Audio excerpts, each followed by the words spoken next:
Halaby, General Eisenhower, Mr. Chief Justice, Mrs. Dulles, Mr. Dulles, Mrs. Saarinen, Mr. Halaby, ladies and gentlemen.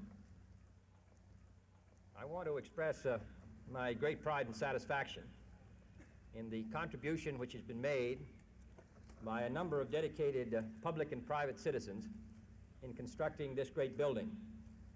I want to express my great compliments to General Eisenhower and to General Quesada, not merely because they saw the necessity of Washington having a jet airport, and not merely because they determined on a most appropriate name, but also because they chose a design and an architect and builders which make this a distinguished ornament of a great country and a great governmental system.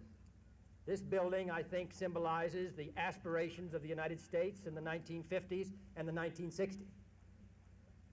And I don't think it's at all incongruous that we should be at the same time devoting ourselves to the preserving of Lafayette Park and all of the old buildings of that park and all of the old views which other presidents 100 years ago saw, and at the same time taking the greatest pride and satisfaction in this new building. We believe in the past and in the future, and I think that this building symbolizes that great future as Lafayette Park symbolizes that brilliant past. So I compliment them, and I compliment General Quesada, who seems to enjoy a life of controversy in his new occupation as he did in his past occupation, but at least he is living vitally, and that counts for a good deal these days. I also want to say how appropriate it is that this should be named after Secretary Dulles. He was a member of an extraordinary family.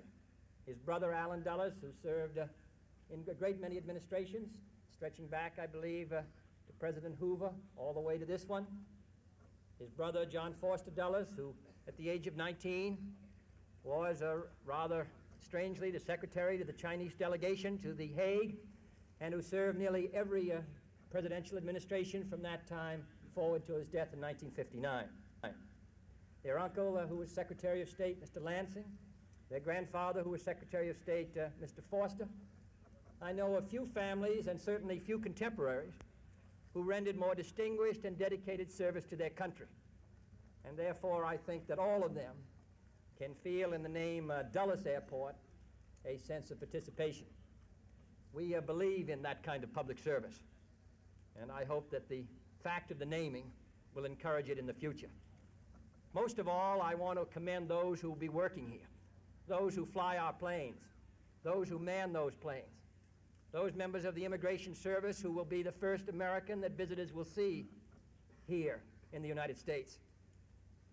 And I hope it will be possible, building on what has been done here at Dulles Airport, that we will make sure that all of our airports and all of our piers at the seas and all of the people who work in them show a face of America to the world which is our best face.